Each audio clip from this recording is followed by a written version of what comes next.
ਸਾਡੇ ਸਰੋਤਾਵਾਂ ਦੇ ਬਹੁਤ ਕੁਐਸਚਨ ਆਏ ਹੋਏ ਆ ਸਾਡੇ ਕੋਲ। ਉਹ ਸਾਡੇ ਤੋਂ ਕੁਝ ਚੀਜ਼ਾਂ ਜਾਣਨਾ ਚਾਹੁੰਦੇ ਨੇ।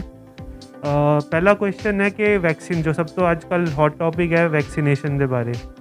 ਸਰ ਜਾਣਨਾ ਚਾਹੁੰਦੇ ਨੇ ਕਿ ਹਾਰਟ ਦੇ ਮਰੀਜ਼ਾਂ ਨੂੰ ਲਗਵਾਉਣੀ ਚਾਹੀਦੀ ਹੈ ਕਿ ਨਹੀਂ ਲਗਵਾਉਣੀ ਚਾਹੀਦੀ, ਕਿਹੜੀ ਲਗਵਾਉਣੀ ਚਾਹੀਦੀ ਹੈ ਅਤੇ ਕਿਹੜੀ ਸਾਵਧਾਨੀਆਂ ਉਹਨਾਂ ਨੂੰ ਵਰਤਣੀਆਂ ਚਾਹੀਦੀਆਂ। कॉमन क्वेश्चन है मेरे पास जितने भी पेशेंट आते हैं वो सभी एक ही क्वेश्चन पूछते हैं कि डॉक्टर साहब सानू वैक्सीन लगानी चाहिए कि नहीं लगानी चाहिए।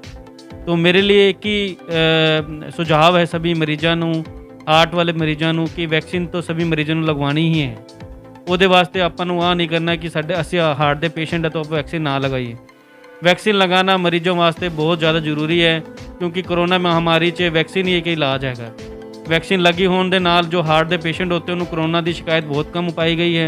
और वैक्सीन लगन ਦੇ ਨਾਲ ਮਰੀਜ਼ ਨੂੰ कोरोना हो भी ਜਾਂਦਾ ਹੈ तो ਉਹਨੂੰ ज़्यादा सीवियर बीमारी नहीं ਹੁੰਦੀ और मौत ਦਾ ਖਤਰਾ भी काफ़ी ज़्यादा कम हो ਜਾਂਦਾ है।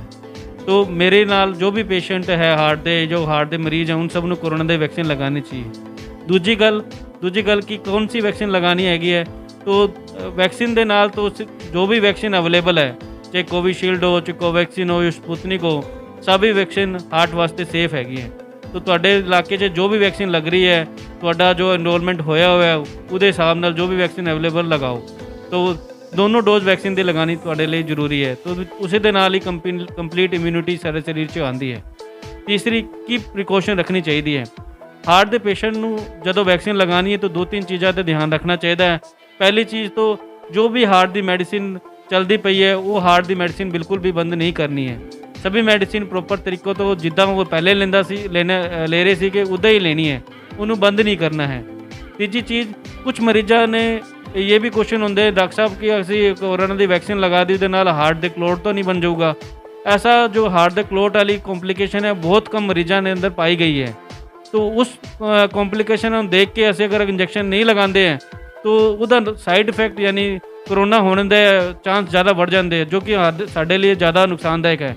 तो एक बहुत ही रेयर कॉम्प्लीकेशन ਨੂੰ सोच के ਅਸੀਂ अगर वैक्सीन लाइन ही लगाते तो ਸਾਡੇ लिए गलत होगा। तो मेरे लिए सारे श्रोताओं ਨੂੰ एक ही संदेश ये है कि कोरोना वैक्सीन ਜਦੋਂ ਤੁਹਾਡਾ टाइम लगे लगानी है और दोनों डोज ही लगवानी है। सर अगला क्वेश्चन श्रोता जानना चाहते हैं कि हार्ट की ਕਿਹੜੇ प्रकार की, सारे ਨੂੰ पता है हार्ट अटैक ਤਾਂ है, ਲੋਕੀ ਇਹ ਵੀ ਜਾਣਨਾ ਚਾਹੁੰਦੇ ਹੋਰ ਕਿਹੜੇ ਪ੍ਰਕਾਰ ਦੀ ਹਾਰਟ ਦੀ ਬਿਮਾਰੀਆਂ ਹੁੰਦੀਆਂ ਨੇ। ਹਾਰਟ ਦੀ ਬਿਮਾਰੀਆਂ ਲੋਕਾਂ ਦੇ ਅੰਦਰ ਇੱਕ ਹੀ ਸਮਝਦੇ ਆ ਤੇ ਹਾਰਟ ਦਾ ਅਟੈਕ ਹੋ ਗਿਆ। ਹਾਰਟ ਦਾ ਅਟੈਕ ਹੋਣ ਦਾ ਮਤਲਬ ਆ ਹੁੰਦਾ ਹੈ ਤੇ ਹਾਰਟ ਦੀ ਨਾੜੀ 'ਚ ਬਲੋਕੇਜ ਹੋ ਜਾਣਾ। ਇਹਦੇ ਇਲਾਵਾ ਵੀ ਹਾਰਟ ਦੇ ਅਟੈਕ ਦੇ ਇਲਾਵਾ ਵੀ ਕਈ ਬਿਮਾਰੀਆਂ ਹੁੰਦੀਆਂ ਜਿੱਦਾਂ ਕਿ ਹਾਰਟ ਦੀ ਧੜਕਣ ਦੀ ਪ੍ਰੋਬਲਮ 'ਚ ਕੀ ਹੁੰਦਾ ਹਾਰਟ ਦੀ ਮਰੀਜ਼ ਦੀ ਜਾਂ ਤਾਂ ਧੜਕਣ ਬਹੁਤ ਜ਼ਿਆਦਾ ਘਟ ਜਾਂਦੀ ਹੈ 30 ਤੋਂ ਕਮ ਹੋ ਜਾਂਦੀ ਹੈ ਜਾਂ ਮਰੀਜ਼ ਦੀ ਧੜਕਣ ਬਹੁਤ ਜ਼ਿਆਦਾ ਵੱਧ ਜਾਂਦੀ ਹੈ 200-300 ਤੱਕ ਪਹੁੰਚ ਜਾਂਦੀ ਹੈ। तो ਜਦੋਂ ਇਹ ਤਕਲੀਫ ਹੁੰਦੀ ਹੈ ਤਾਂ ਮਰੀਜ਼ ਨੂੰ ਧੜਕਣ ਦੀ ਮਹਿਸੂਸ ਹੁੰਦੀ ਹੈ ਤੇ ਧੜਕਣ ਦਿਲ ਧੜਕਦਾ रहता है, ज़्यादा तेज़ ਧੜਕਦਾ ਹੈ ਜਾਂ ਫਿਰ ਬਿਲਕੁਲ ਕਮ ਹੁੰਦਾ ਹੈ। ਮਰੀਜ਼ ਨੂੰ ਚੱਕਰ ਆਉਂਦੇ ਹੈ, ਬੇਹੋਸ਼ੀ ਆਉਂਦੀ ਹੈ। ਜਦੋਂ ਆਹ ਤਕਲੀਫ ਹੋ ਤਾਂ ਮਰੀਜ਼ ਨੂੰ ਇਮੀਡੀਏਟਲੀ ਆਪਣੇ ਫਿਜ਼ੀਸ਼ੀਅਨ ਨੂੰ ਪਹਿਲੇ ਕੰਸਰਨ ਕਰਨਾ ਚਾਹੀਦਾ ਕਿ ਸਾਡੇ ਆਹ ਦਿੱਕਤ ਹੋ ਰਹੀ ਹੈ, ਫਿਰ ਇਸ ਹਿਸਾਬ ਨਾਲ ਇਲਾਜ ਕਰਾਉਣਾ ਚਾਹੀਦਾ ਹੈ। ਇਹਦੇ ਇਲਾਵਾ ਧੜਕਣ ਦੇ ਇਲਾਵਾ ਹਾਰਟ ਦੀ ਹੋਰ ਵੀ ਬਿਮਾਰੀਆਂ ਹੈ ਜਿੱਦਾਂ ਹਾਰਟ ਦਾ ਵਾਲ ਸੁੱਕੜ ਜਾਂਦਾ ਹੈ, ਜਿੱਦਾਂ ਆਪਾਂ ਕਹਿੰਦੇ ਹਾਰਟ ਦਾ ਛੇਦ ਹੋ ਜਾਂਦਾ ਹੈ। ਇਹ ਬਿਮਾਰੀਆਂ ਵੀ ਹੁੰਦੀ ਹੈ ਜਿਹਦੇ 'ਚ ਹਾਰਟ ਦੇ ਪਰਦੇ 'ਚ ਛੇਦ ਹੋਣਾ, ਹਾਰਟ ਦੇ ਵਾਲ ਦੀ ਸੁੱਕੜ ਜਾਣਾ, ਹਾਰਟ ਦੇ ਵਾਲ ਦਾ ਲੀਕੇਜ ਹੋ ਜਾਣਾ, ਇਹ ਬਿਮਾਰੀਆਂ ਵੀ ਹਾਰਟ ਦੇ ਅੰਦਰ ਗਿਣੀ ਜਾਂਦੀ ਹੈ। ਇਹਦੇ 'ਚ ਕੀ ਹੁੰਦਾ ਹੈ ਇਹਦੇ 'ਚ ਮਰੀਜ਼ ਨੂੰ ਸਾਹ ਦੀ ਦਿੱਕਤ ਹੁੰਦੀ ਹੈ, ਚੱਲਣ ਨਾਲ ਸਾਹ ਚੜ੍ਹਦਾ ਹੈ, ਚੱਲਣ ਨਾਲ ਕਈ ਵਾਰ ਛਾਤੀ 'ਚ ਦਰਦ ਵੀ ਹੋਣ ਲੱਗ ਜਾਂਦਾ ਹੈ। तो ਜਦੋਂ ਇਹ ਪ੍ਰੋਬਲਮ ਹੁੰਦੀ ਹੈ ਤਾਂ ਇਮੀਡੀਏਟਲੀ ਆਪਣਾ ਕੰਸਰਨਿੰਗ ਫਿਜ਼ੀਸ਼ੀਅਨ ਨੂੰ ਦਿਖਾ ਕੇ ਪ੍ਰੋਪਰ ਇਲਾਜ ਕਰਾਉਣਾ ਚਾਹੀਦਾ ਹੈ। ਤੀਜੀ ਪ੍ਰੋਬਲਮ ਹਾਰਟ ਦੀ ਮਸਲ ਦੀ ਪ੍ਰੋਬਲਮ ਹੁੰਦੀ ਹੈ ਜਿਹਦੇ ਆਪਣੇ ਕਹਿੰਦੇ ਹਾਰਟ ਦੀ ਵੀਕ ਹੋ ਗਿਆ, ਜਿਹਦੇ ਪੰਪਿੰਗ ਕਮ ਹੋ ਗਈ ਕਹਿੰਦੇ ਹੈ। ज़्यादातर ਕਿਸੇ 'ਚ ਹਾਰਟ ਦੀ ਪੰਪਿੰਗ ਅਟੈਕ ਵਾਲੇ ਪੇਸ਼ੈਂਟ ਨੂੰ ਹੁੰਦੀ ਹੈ ਜਿਹਦੇ ਨਾੜੀ 'ਚ ਬਲੋਕੇਜ ਹੁੰਦੀ ਹੈ। ਲੇਕਿਨ ਕਈ ਵਾਰ ਹਾਰਟ ਦੀ ਬਲੋਕੇਜ ਨਹੀਂ ਹੁੰਦੀ ਫਿਰ ਵੀ ਮਰੀਜ਼ ਦੀ ਹਾਰਟ ਦੀ ਮਸਲ ਕਮਜ਼ੋਰ ਹੋ ਜਾਂਦੀ ਹੈ। ਇਹਦੇ ਡਿਫਰੈਂਟ ਪ੍ਰਕਾਰ ਹੁੰਦੇ ਹੈ ਜਿਸ ਕਰਕੇ ਹਾਰਟ ਦੀ ਮਸਲ ਕਮਜ਼ੋਰ ਹੋ ਜਾਂਦੀ ਹੈ। ਠੀਕ ਹੈ, तो ऐसी कंडीशन 'ਚ भी प्रॉपर इलाज लेके इस मरीज़ ਨੂੰ ਗੰਭੀਰਤਾ ਨੂੰ ਹੋਣ ਤੋਂ ਰੋਕਾ ਜਾ ਸਕਦਾ ਹੈ। तो प्रॉपर इलाज ही और सिम्टम ਦੇ ਹਿਸਾਬ ਨਾਲ ਇਲਾਜ ਕਰਨਾ ਬਹੁਤ ਜ਼ਰੂਰੀ ਹੈ। ਕੁਐਸਚਨ ਹੋਰ ਤੁਹਾਡੇ ਲਈ ਸਰ, ਕਈ ਪੇਸ਼ੈਂਟਸ ਨੂੰ ਡਾਇਗਨੋਜ਼ ਹੋ ਜਾਂਦਾ ਕਿ ਉਹਨਾਂ ਦੀ ਨਾੜੀ ਬਲੌਕ ਹੈ, ਉਹਨਾਂ ਨੂੰ ਅਟੈਕ ਥੋੜ੍ਹਾ ਬਹੁਤ ਸ਼ਿਕਾਇਤ ਹੋਈ ਸੀ ਕੋਈ, ਉਹ ਪੁੱਛਦੇ ਆ ਕਿ ਸਟੈਂਟ ਪਵਾਉਣਾ ਜ਼ਰੂਰੀ ਹੈ ਕਿ ਦਵਾਈਆਂ ਨਾਲ ਸਰ ਜਾਂਦਾ ਹੈ। ਇਹ ਤੁਹਾਡਾ ਰਾਏ ਜਾਨਣਾ ਚਾਹਾਂਗੇ ਕਿ ਇਕੱਲੀ ਦਵਾਈਆਂ ਹੀ ਸਰ ਦੇਣੀਆਂ ਚਾਹੀਦੀਆਂ ਕਿ ਸਟੈਂਟ ਪਵਾਉਣਾ ਬਹੁਤ ਜ਼ਰੂਰੀ ਹੈ। ਆ ਵੀ ਇੱਕ ਕਾਮਨ ਕੁਐਸਚਨ ਹੈ। ਇਹਦੇ ਮਰੀਜ਼ ਨੂੰ ਅਟੈਕ ਹੋਇਆ, ਅਟੈਕ ਦੇ ਬਾਅਦ ਮਰੀਜ਼ ਨੇ ਐਂਜੀਓਗ੍ਰਾਫੀ ਕਰਾਈ, ਐਂਜੀਓਗ੍ਰਾਫੀ 'ਚ ਬਲੋਕੇਜ ਆਈ, ਲੇਕਿਨ ਮਰੀਜ਼ ਚਾਹੁੰਦਾ ਹੈ ਕਿ ਮੈਂ ਇਲਾਜ ਬਲੋਕੇਜ ਦਾ ਇਲਾਜ ਦਵਾਈਆਂ ਨਾਲ ਹੀ ਕਰਾਵਾਂ ਜਾਂ ਫਿਰ ਸਟੈਂਟ ਲਵਾਵਾਂ ਜਾਂ ਕੁਝ ਹੋਰ ਕਰਾਂ। ਤੋ ਸਾਡੇ ਮੈਡੀਕਲ ਸਾਇੰਸ 'ਚ ਇਹ ਹੁੰਦਾ ਹੈ ਕਿ ਜਿੱਦੀ ਵੀ ਬਲੋਕੇਜ ਜਿੱਦਨ ਮਰੀਜ਼ ਨੂੰ ਹਾਰਟ ਅਟੈਕ ਹੋ ਉਹਨੂੰ ਐਂਜੀਓਗ੍ਰਾਫੀ ਤੋਂ ਡੈਫੀਨੇਟਲੀ ਕਰਾਣੀ ਹੀ ਚਾਹੀਦੀ ਹੈ। ਐਂਜੀਓਗ੍ਰਾਫੀ ਦਾ ਮਤਲਬ ਐਂਜੀਓਗ੍ਰਾਫੀ ਤਾਂ ਸਿਰਫ ਇੱਕ ਟੈਸਟ ਹੈ, ਉਹਦੇ ਨਾਲ ਆਪਾਂ ਨੂੰ ਇਹ ਪਤਾ ਲੱਗਦਾ ਹੈ ਕਿ ਹਾਰਟ ਦੀ ਬਲੋਕੇਜ ਕਿੰਨੀ ਹੈ। ਜਿੱਦਾਂ ਕਿ ਹਾਰਟ ਦੀ ਬਲੋਕੇਜ 50-60% ਹੈ, 70% ਹੈ, 80% ਹੈ, ਉਹਦੇ ਨਾਲ ਆਪਣੇ ਬਲੋਕੇਜ ਦਾ ਪਤਾ ਲੱਗਦਾ ਹੈ। ਅਗਰ ਮਰੀਜ਼ ਦੀ ਬਲੋਕੇਜ ਹਾਰਟ ਦੀ ਬਲੋਕੇਜ 70% ਤੋਂ ਕਮ ਆਉਂਦੀ ਹੈ ਤਾਂ ਉਹ ਦਵਾਈਆਂ ਨਾਲ ਵੀ ਠੀਕ ਚੱਲ ਸਕਦੀ ਹੈ। ਲੇਕਿਨ ਜਦੋਂ ਬਲੋਕੇਜ 70% ਤੋਂ ਜ਼ਿਆਦਾ ਆਉਂਦੀ ਹੈ ਤਾਂ ਉਹਨੂੰ ਇਲਾਜ ਦੀ ਜ਼ਰੂਰਤ ਹੁੰਦੀ ਹੈ। ਇਹਦੇ 'ਚ ਅਗਰ ਮਰੀਜ਼ ਦੀ ਕਮ ਨਾੜੀਆਂ 'ਚ ਬਲੋਕੇਜ ਹੈ ਤਾਂ ਉਹਨੂੰ ਸਟੈਂਟਿੰਗ ਦਾ ਖੋਲ੍ਹਿਆ ਜਾ ਸਕਦਾ ਹੈ, ਔਰ ਮਰੀਜ਼ ਦੀ ਜ਼ਿਆਦਾ ਨਾੜੀਆਂ 'ਚ ਬਲੋਕੇਜ ਹੈ 3-4 ਸਟੈਂਟ ਲੱਗਦੇ ਹੈ ਤਾਂ ਉਹਦੇ 'ਚ ਅਗਰ ਮਰੀਜ਼ ਨੂੰ ਸ਼ੂਗਰ ਹੈ ਤਾਂ ਸ਼ੂਗਰ ਵਾਲੇ ਮਰੀਜ਼ਾਂ ਨੂੰ ਬਾਈਪਾਸ ਦਾ ਜ਼ਿਆਦਾ ਫਾਇਦਾ ਮਿਲਦਾ ਹੈ। अन्यथा जिन्ने भी पेशेंट है आजकल इन्ने अच्छे स्टंट और मशीना आ गई है जिहदे नाल स्टंटिंग नाल भी काम चल सकता है। तो मरीज़ दे अगर ब्लॉकेज 70% तो ज़्यादा है तो ਉਹਦੇ ਇਲਾਜ ਦੇ ਵਾਸਤੇ ਸਟੰਟਿੰਗ ਜਾਂ ਬਾਈਪਾਸ ਦੀ ਜ਼ਰੂਰਤ ਹੁੰਦੀ ਹੈ, ਨਹੀਂ ਤਾਂ ਨਹੀਂ ਜ਼ਰੂਰਤ ਹੁੰਦੀ। ਪੇਸ਼ੈਂਟ ਨੂੰ ਅਟੈਕ ਆਇਆ, ਕਿੰਨਾ ਜਲਦੀ ਉਹਨੂੰ ਸਟੈਂਟ ਪਵਾ ਲੈਣਾ ਚਾਹੀਦਾ? ਅਗਰ ਉਹਦੇ 'ਚ ਅਗਰ ਅਟੈਕ ਆਇਆ ਓਬਵੀਅਸਲੀ ਕਿ ਬਲੋਕੇਜ ਤਾਂ 70% ਤੋਂ ਜ਼ਿਆਦਾ ਹੀ ਹੈ। ਕਈਆਂ ਅਬੋਹਰ ਵਿੱਚ ਕਈ ਲੋਕਾਂ ਦਾ ਇਹ ਮੰਨਣਾ ਹੈ ਕਿ ਪਹਿਲੇ 72 ਘੰਟੇ 96 ਘੰਟੇ ਅਸੀਂ ਪਹਿਲੇ ਦਵਾਈਆਂ ਲੈ ਕੇ ਦੇਖੀਏ, ਨਹੀਂ ਫਰਕ ਪੈਂਦਾ ਤਾਂ ਸਟੈਂਟ ਪਾਈਏ। ਤੁਸੀਂ ਇਹ ਦੱਸੋ ਕਿ ਕਿੰਨਾ ਜਲਦੀ ਉਹਨੂੰ ਸਟੈਂਟ ਪਾਉਣ ਦਾ ਜ਼ਿਆਦਾ ਫਾਇਦਾ ਹੋਏ? ਜਿੱਦਾਂ ਕਿ ਡਾਕਟਰ ਸਾਹਿਬ ਨੇ ਕੁਐਸਚਨ ਪੁੱਛਿਆ ਉਹਦੇ ਹਿਸਾਬ ਨਾਲ ਜਦ ਮਰੀਜ਼ ਨੂੰ ਅਟੈਕ ਆਉਂਦਾ ਹੈ ਤਾਂ ਜਦੋਂ ਮਰੀਜ਼ ਨੂੰ ਅਟੈਕ ਆਉਂਦਾ ਹੈ ਤਾਂ ਉਹ ਅਟੈਕ ਦੋ ਟਾਈਪ ਦਾ ਹੁੰਦਾ ਹੈ। ਇੱਕ ਟਾਈਪ ਦਾ ਅਟੈਕ ਹੁੰਦਾ ਜਿਹਦਾ 100% ਨਾੜੀ ਬਲੋਕ ਹੁੰਦੀ ਹੈ, ਜਿਸੇ ਅਸੀਂ ST ਐਲੀਵੇਸ਼ਨ MI ਬੋਲਦੇ ਹਾਂ, ਹਾਰਟ ਵੱਡਾ ਵਾਲਾ ਅਟੈਕ ਕਹਿੰਦੇ ਆਮ ਭਾਸ਼ਾ 'ਚ। ਅਗਰ ਵੱਡੇ ਵਾਲਾ ਅਟੈਕ ਹੈਗਾ ਤਾਂ ਉਸ 'ਚ ਇਮੀਡੀਏਟਲੀ ਆਪਾਂ ਨੂੰ ਸਟੈਂਟਿੰਗ ਕਰਾਉਣੀ ਚਾਹੀਦੀ ਹੈ। ਇਮੀਡੀਏਟਲੀ ਦਾ ਮਤਲਬ ਇਹ ਹੁੰਦਾ ਹੈ ਕਿ ਮਰੀਜ਼ ਜਿੰਨੀ ਜਲਦੀ ਐਸੇ ਸੈਂਟਰ ਤੇ ਪਹੁੰਚ ਜੇ ਜਿੱਥੇ ਸਟੰਟਿੰਗ ਦੀ ਸੁਵਿਧਾ ਹੈ ਤਾਂ ਉਹਨੂੰ ਬਹੁਤ ਫਾਇਦਾ ਮਿਲਦਾ ਹੈ। ਅਗਰ ਆਸ-ਪਾਸ ਸਾਡੇ ਸਟੰਟਿੰਗ ਦੀ ਸੁਵਿਧਾ ਨਹੀਂ ਹੈ, ਮੰਨ ਲਓ ਕਿ ਅਸੀਂ ਸਟੰਟਿੰਗ ਵਾਲੀ ਜਗ੍ਹਾ 'ਚ ਪਹੁੰਚਣੇ ਸੇ ਉਹਨੂੰ ਸਾਨੂੰ 2 ਘੰਟੇ ਤੋਂ ਜ਼ਿਆਦਾ ਟਾਈਮ ਲੱਗ ਰਿਹਾ ਹੈ ਤਾਂ ਆਪਣੇ ਜਿੱਥੇ ਤੁਸੀਂ ਰਹਿੰਦੇ ਹੋ ਉਸ ਆਸ-ਪਾਸ ਖੂਨ ਪਤਲੇ ਵਾਲਾ ਇੰਜੈਕਸ਼ਨ ਜ਼ਰੂਰ ਲਗਾ ਲੈਣਾ ਚਾਹੀਦਾ ਹੈ। ਖੂਨ ਪਤਲੇ ਵਾਲਾ ਇੰਜੈਕਸ਼ਨ ਲਗਾਉਣ ਦੇ ਬਾਅਦ ਅਗਰ ਆਪਾਂ 24 ਘੰਟੇ ਦਾ ਵੇਟ ਕਰਦੇ ਹਾਂ, ਉਹਦੇ ਬਾਅਦ ਆਪਣੇ ਐਂਜੀਓਗ੍ਰਾਫੀ ਕਰਕੇ ਜੋ ਨਾੜੀ ਬਲੋਕ ਹੁੰਦੀ ਹੈ ਉਹਨੂੰ ਖੋਲ ਕੇ ਉਹਦੇ ਸਟੰਟ ਪਾ ਦਿੰਦੇ ਹੈ। ਜਿਹੜਾ ਅਟੈਕ ਵਾਲਾ ਪੇਸ਼ੈਂਟ ਹੁੰਦਾ ਉਹਨੂੰ ਸਪੈਸ਼ਲ ਧਿਆਨ ਰੱਖਣਾ ਚਾਹੀਦਾ, ਉਹਦੇ ਬਲੋਕੇਜ ਕਾफ़ी ज़्यादा ਹੁੰਦੀ ਹੈ। ਉਹਦੇ 'ਚ ਅਗਰ ਸਟੰਟ ਨਹੀਂ ਪਵਾਉਂਦੇ ਤਾਂ ਉਸसे ਵਾਪਸ ਕਲੋਟ ਬਣ ਕੇ ਵਾਪਸ ਅਟੈਕ ਹੋ ਜਾਂਦਾ ਹੈ। ਇੱਕ ਵਾਰ ਅਟੈਕ ਹੋਣ ਦੇ ਨਾਲ ਹਾਰਟ ਦੀ ਪੰਪਿੰਗ ਘੱਟ ਹੋ ਜਾਂਦੀ ਹੈ। ਅਗਰ ਵਾਪਸ ਅਟੈਕ ਹੁੰਦਾ ਤਾਂ ਕਈ ਵਾਰ ਹਾਰਟ ਦੀ ਪੰਪਿੰਗ ਇੰਨੀ ਜ਼ਿਆਦਾ ਕਮ ਹੋ ਜਾਂਦੀ ਹੈ ਕਿ ਉਸसे ਕੋਈ ਇਲਾਜ ਨਹੀਂ ਹੁੰਦਾ ਔਰ ਮਰੀਜ਼ ਨੂੰ ਜਾਨ ਦਾ ਵੀ ਖਤਰਾ ਰਹਿੰਦਾ ਹੈ। ਇਹਦੇ ਇਲਾਵਾ ਅਟੈਕ ਵਾਲੇ ਪੇਸ਼ੈਂਟ ਨੂੰ ਧੜਕਣ ਦਾ ਦੌਰਾ ਵੀ ਪੈ ਸਕਦਾ ਅਗਰ ਉਹ ਇਲਾਜ ਨਹੀਂ ਕਰਵਾਉਂਦਾ ਹੈ।